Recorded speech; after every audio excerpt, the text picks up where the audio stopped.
জানাবো মার্কিন শুল্কের হার কমিয়ে আনা রপ্তানি খাতের জন্য সন্তোষজনক, বলছেন আমির খসরু। শুল্ক চুক্তি সফল, কোনো শর্ত দেয়নি যুক্তরাষ্ট্র, বলছেন প্রেস সচিব। এবং সর্বশেষ জানাবো জয় বাংলা স্লোগান বাংলাদেশের ভারতে চলবে না, বলছেন শুভেন্দু অধিকারী। শুনছিলেন সংবাদ শিরোনাম, এবারে বিস্তারিত। মার্কিন শুল্কের হার কমিয়ে আনা রপ্তানি খাতের জন্য সন্তোষজনক, বলছেন আমির খসরু। বাংলাদেশি পণ্য রপ্তানিতে যুক্তরাষ্ট্র প্রশাসনের আরোপ করা পাল্টা শুল্কের হার 35 থেকে কমিয়ে 20% আনাকে রপ্তানি খাতের জন্য একটি সন্তোষজনক অবস্থা হিসেবে দেখেছেন বিএনপির স্থায়ী কমিটির সদস্য আমির খসরু মাহমুদ চৌধুরী। গুলশানে নিজের বাসায় সাংবাদিকদের কাছে এক প্রতিক্রিয়ায় এই অভিমত ব্যক্ত করেন তিনি।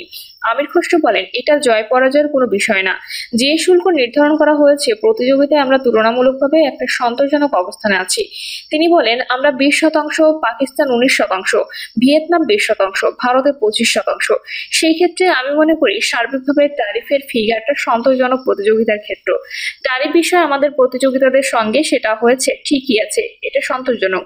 তবে যুক্তরাষ্ট্রের শুল্কের নতুন এই হারের পেছনে কি আছে সেই প্রসঙ্গটি টেনে সাবেক এই বাণিজ্য মন্ত্রী বলেন, পুরো নেগোসিয়েশনের সার্বিক বিষয়টা তো আমাদের জানা নেই, আমরা শুধু ট্যারিফের বিষয়টা জানি। উল্লেখ করে তিনি বলেন, সার্বিক বিষয়টা জানার পরে এই বিষয়ে মন্তব্য করতে পারবো। এর বিপরীতে আর কি দিতে হয়েছে সেটা না জানা পর্যন্ত এর ইম্প্যাক্টটা কি হবে সেটা আমরা বলতে পারছি না।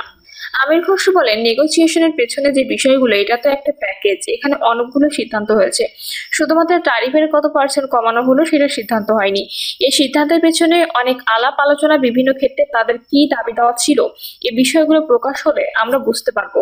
সম্প্রতি বাণিজ্য সচিব যুক্তরাষ্ট্র থেকে 25টি বোয়িং বিমান কেনার একটা কথা বলেছেন, এটার সঙ্গে ট্যারিফের কোনো সম্পর্ক কিনা প্রশ্ন করা হলে আমির খসরু বলেন, না, কিছু তো করতেই হবে, কারণ আমেরিকানদের পুরো ট্যারিফের বিষয়টা হচ্ছে আমেরিকানদের পণ্য রপ্তানির স্বার্থে, সেজন্য তো এই অতিরিক্ত ট্যারিফ আরোপ করা হয়েছে। তিনি আরো বলেন, কিন্তু সেটা করতে গিয়ে বাংলাদেশ কতটুকু অ্যাবজর্ব করতে পারবে, আমাদের অর্থনীতি কতটুকু অ্যাবজর্ব করতে পারবে, ব্যবসায়ীরা কতটুকু অ্যাবজর্ব করতে পারবে, ইকোনমি কতটুকু অ্যাবজর্ব করতে পারবে, সেই বিষয়গুলো আলোচনার বিষয়।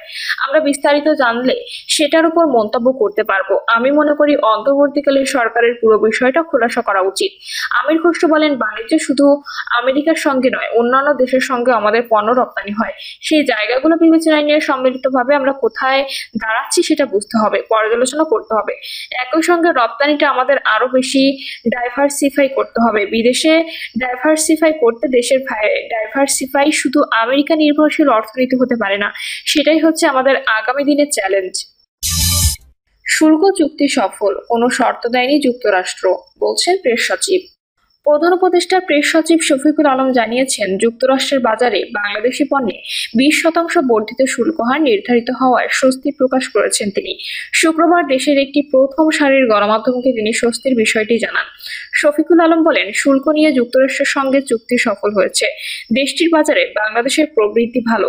বাংলাদেশের জন্য আলাদা কোনো শর্ত আরোপ করেনি যুক্তরাষ্ট্র, বাকি দেশগুলোর মতো একই শর্ত দিয়েছে। উল্লেখ করে তিনি বলেন, যুক্তরাষ্ট্র চাচ্ছিল বাণিজ্য ঘাটতি কমাতে, যুক্তরাষ্ট্র থেকে কৃষি পণ্য তুলা সহ বিভিন্ন ধরনের পণ্য আনতে চায় বাংলাদেশ।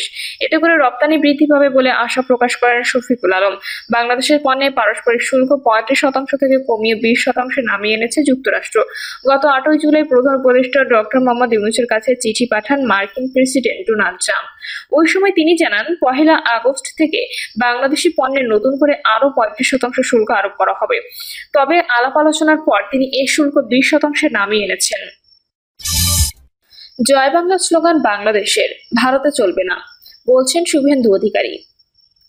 পশ্চিমবঙ্গের রাজনীতিতে ফের উত্তাপ ছড়িয়েছে জয় বাংলা স্লোগান।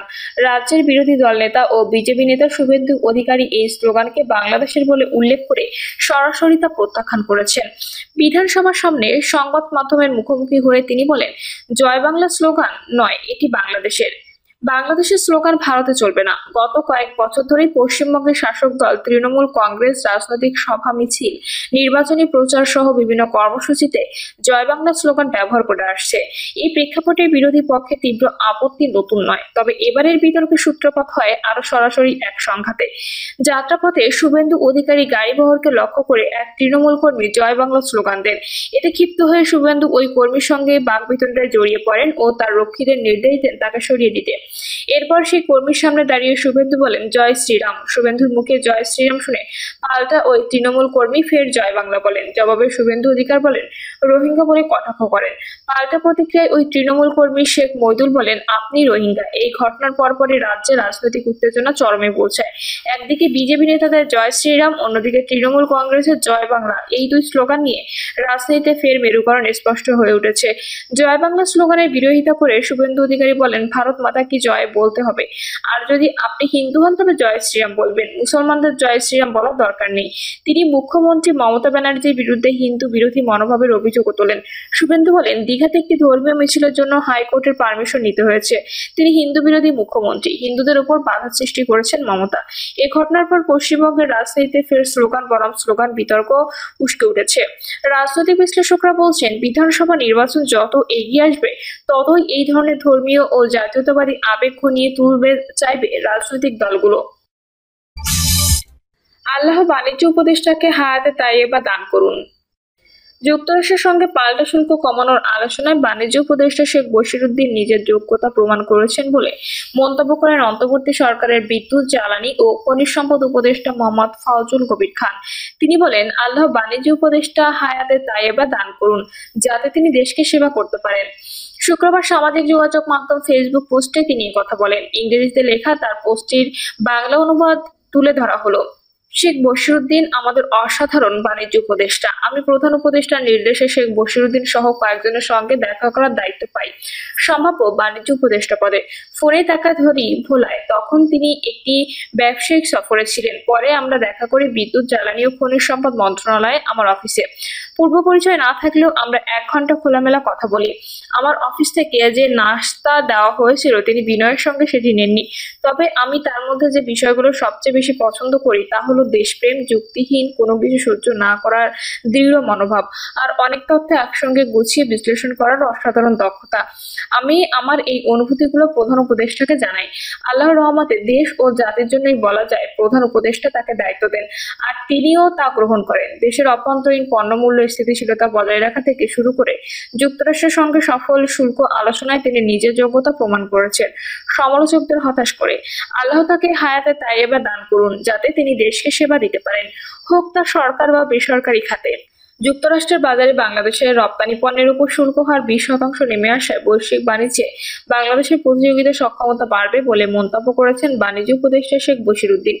যুক্তরাষ্ট্রের সঙ্গে একটি গুরুত্বপূর্ণ বাণিজ্য চুক্তি সম্পাদনের পর তাৎক্ষণিক প্রতিক্রিয়ায় উপদেষ্টা বলেন, যুক্তরাষ্ট্র বাংলাদেশ থেকে আমদানি করা পণ্যের উপর 20% শুল্ক আরোপ করেছে। এতেও আমরা প্রতিযোগিতামূলক অবস্থানে থাকব, ফলে মার্কিন বাজারে আমাদের রপ্তানিতে কোনো প্রভাব পড়বে না। তবে আমরা আশা করেছিলাম এটি 20%-এর নিচে থাকবে। প্রধান উপদেষ্টা প্রেস সচিব শফিকুল আলম তার ভেরিফাইড ফেসবুক আইডিতে দেওয়া এক পোস্টে এই প্রতিক্রিয়া তুলে ধরেন। ওয়াশিংটনে দফায় দফায় দীর্ঘ আলোচনা ও সমঝোতার পর যুক্তরাষ্ট্র বাংলাদেশ থেকে আমদানি করা পণ্যের উপর শুল্ক 35% থেকে কমিয়ে 20% করেছে। অন্তর্বর্তীকালীন সরকারকে অনেক বেশি সময় দেওয়া হয়েছে, বলছেন পার্থ। দেশে গত 17 বছরে গণতন্ত্রের পথ চলার যে বাধাগ্রস্ত হয়েছে, বিএনপি তা এগিয়ে নিয়ে যাবে জানিয়ে বাংলাদেশ জাতীয় পার্টির চেয়ারম্যান আন্তালিব রহমান পার্থ বলেন, অন্তর্বর্তীকালীন